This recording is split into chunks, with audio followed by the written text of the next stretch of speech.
Sir Jubilee hills ఉప ఎన్నికల్లో ఎంత మెజారిటీతో గెలిచే అవకాశం ఉంది? రెండు, పేదలు బాగా ఎదురు చూస్తున్నారు సామాజిక పెన్షన్ల పెంపు అన్నది. ఈ రెండోది ఎప్పటి నుంచి చేస్తారు? మెజారిటీ అనేది నేను చెప్పాను, కానీ 100% ఎన్నికల్లో కాంగ్రెస్ పార్టీ గెలుస్తుంది. బీఆర్ఎస్ ఓడుతుంది, బీజేపీ డిపాజిట్ జప్త్ అవుతుంది.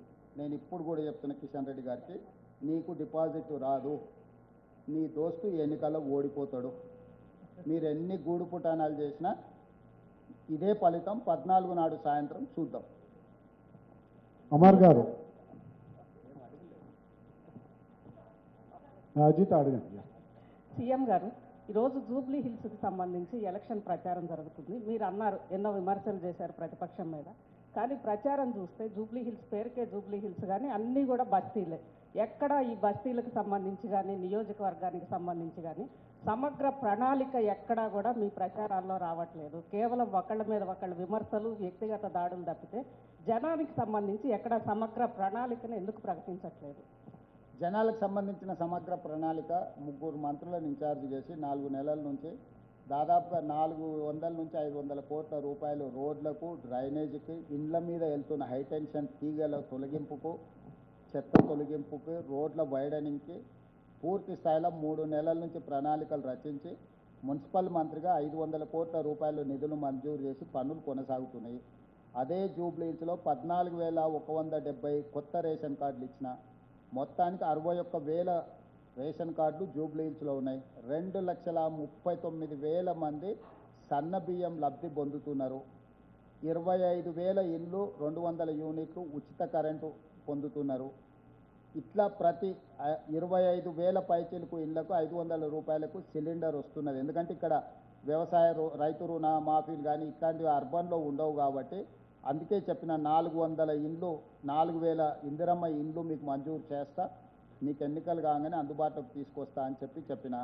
కొల్లూరులో దాదాపుగా ఎప్పటి నుంచో ఈ ప్రాంతం వాళ్ళకి డబుల్ బెడ్రూమ్ ఇల్లు అలాట్ చేస్తే అన్ని సమస్యలు ఉంటే రేషన్ షాపు, పోలీస్ స్టేషను, నీళ్లు, స్కూలు అన్నీ మంజూరు చేసిన.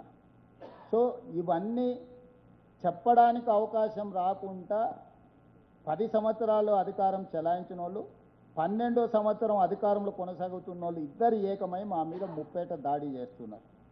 సో వాళ్ళు ఇసునకర్రతో ఇట్లా అంటే ఇక మనము ఏదో రకంగా అనాల్సిందే కదా, తలుపు చెక్కతో అట్లా అనాల్సిందే కదా, అది సిచ్యువేషన్. కాబట్టి మాకు స్పష్టత ఉంది, జూబ్లీ హిల్స్ నియోజకవర్గంలో జూబ్లీ హిల్స్ లేదు. నేను జూబ్లీ హిల్స్లోనే ఉంటా.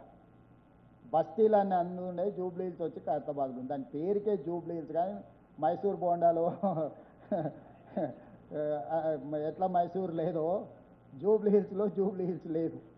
కాబట్టి ఆ ప్రాంత సమస్యలు పరిష్కరిస్తే సినీ కార్మికులు అక్కడ ఉంటారు. వాళ్ళ సమస్యలు పరిష్కరించినాం కదా, వాళ్ళకు జీవిత బీమా ఇచ్చినాం, ప్రమాద బీమా ఇచ్చినాము. సినిమా రేట్లు ధరలు పెంచితే 20% పెంచిన ధరల్లో వాళ్ళకు ఇస్తేనే, కార్మికుల వెల్ఫేర్ కోసం ఇస్తేనే జీవో ఇస్తా, లేకపోతే లేదని స్పష్టమైన విధానాన్ని తీసుకొని వచ్చినాం. సినిమా కార్మికులను పిలిచి కూర్చోబెట్టి మాట్లాడినాం. కృష్ణానగర్ అనేది నంది అవార్డ్స్ నుంచి ఆస్కార్ అవార్డ్స్ వరకు నైపుణ్యాన్ని పెంచిన ప్రాంతం. వాళ్ళ సమస్యలు ఇన్నేళ్ళలో ఎవరైనా మాట్లాడినరా? చెన్నారెడ్డి గారు సంస్థను ఇక్కడికి తెస్తే మళ్ళీ నేనే వాళ్ళతో కూర్చొని 25,000 మంది సినీ కార్మికులతో మాట్లాడి వాళ్ళ సమస్యలకు పరిష్కారానికి విధి విధానాల నిర్ణయాలు తీసుకున్నాం. రాజశేఖర్ గారు. సార్ నమస్తే అండి. మీరు హైదరాబాద్ డెవలప్మెంట్ గురించి 2004 నుంచి 14 వరకు చేసిన చాలా ప్రోగ్రామ్స్ చెప్పారు. అసలు హైదరాబాద్ ఎంసీహెచ్ నుంచి జీహెచ్ఎంసీ అయింది కూడా కాంగ్రెస్ కాలంలోనే. హెచ్ఎండిఏ అయి ఏకరేజ్ పెరిగి A1 సిటీకి గుర్తింపు పొందింది కూడా కాంగ్రెస్ కాలంలోనే.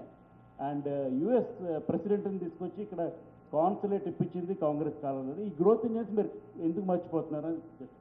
అంటే నేనేం మర్చిపోవట్లేదు, చాలా ఎక్కువైనాయి కదా, కొన్ని చెప్పినా మిగతా మీరు చెప్తారని మీకు వదిలిన. అన్నీ నేనే చెప్తే ఇక మొత్తం నువ్వే చెప్పినాక మేమెందుకు సార్ అంటారు. మళ్ళీ జర్నలిస్టులతో నాకు ఈ సమస్య ఉన్నది. కాబట్టి నేను అనేది ఒకటే, ఎప్పుడు కూడా కాంగ్రెస్ ఉన్నప్పుడు ఒక పద్ధతి ప్రకారం డెవలప్మెంట్ కోసం చేస్తుంది. చెప్పుకోవడంలో కొంచెం వెనకబడుతుంది కాంగ్రెస్లో, ఎందుకంటే మల్టీ లీడర్షిప్ కదా. ఆయన చెప్తాడా, ఈయన చెప్తాడా, ఆయన వాళ్ళిద్దరు చెప్తారులే అని మూడోగా ఆయన, ఇట్లా చెప్పుకోవడంలో కొంచెం వెనకబడతాం. ఆడేంటంటే ఒకడే ఓనర్ కాబట్టి మిగతా వాళ్ళంతా పని వాళ్ళే. ఓనర్ చెప్తాడు, పని వాళ్ళు మాట్లాడతారు. ఇక్కడ అందరూ ఓనర్లే కదా. సో చెప్పుకోవడంలో కొంచెం వెనకబడ్డాం మిత్రమా. మీరు చెప్పినందుకు ధన్యవాదాలు. Thank you sir. Sai Shekhar కొనసాగిగా ఒక చిన్న సార్, మీరు స్టార్ట్ చేస్తున్న యంగ్ ఇండియా ఇంటిగ్రేటెడ్ రెసిడెన్షియల్ స్కూల్కి స్ఫూర్తి సర్వేల్ రెసిడెన్షియల్ స్కూల్. Yes. సో ఆ స్కూల్ నుంచి నేను కూడా వచ్చినాను కాబట్టి చాలా సంతోషం సార్. సర్వేల నుంచి ఐఏఎస్లు ఐపీఎస్లు మహేందర్ రెడ్డి డీజీపీ అయ్యిండు, Burra Venkatesham public service commission chairman అయ్యిండు, పివి నరసింహారావు గారు ఆనాడు తెచ్చింది దేశానికి మొత్తం ఆదర్శంగా మారింది. వాటి కొనసాగింపే ఈరోజు young India integrated residential schools. Raman గారు. ముఖ్యమంత్రి గారు, మీరు సర్వేల గురించి ప్రస్తావించారు. 2023లో జనం సాక్షి అత్యంత విశ్వసనీయత ప్రతిష్టాత్మక సర్వే సంస్థ. కంగ్రాచులేషన్స్, మీరు జూబ్లీ హిల్స్ నుంచి గెలవబోతున్నారని 6వ తారీఖు మేము సర్వే విడుదల చేసినాం. ఈసారి మా సర్వే సంస్థ గురించి కూడా మీరు 64 స్థానాలతో గెలుస్తారని మేము ముందుగా ప్రకటించాం 23 ఎన్నికలు. థ్యాంక్ యూ మిత్రులు. ఇప్పుడు కూడా జూబ్లీ హిల్స్ గెలుస్తామని చెప్పినా అంటున్నాడు, సంతోషం. Thank you. విరాట్ గారు. విరాట్.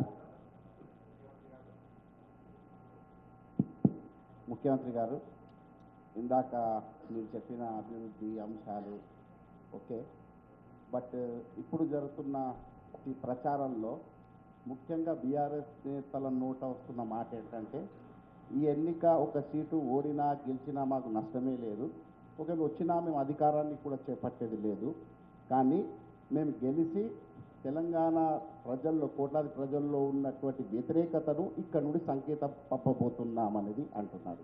దాని మీద మీ అభిప్రాయం? కరెక్టే. ఇప్పుడు ప్రధాన ప్రతిపక్ష పాత్ర శాసనసభలో పోషించి ఇంకా మాకు కొంచెం అదే మద్దతు ఇవ్వండి అని అడిగితే బాగుంటుంది.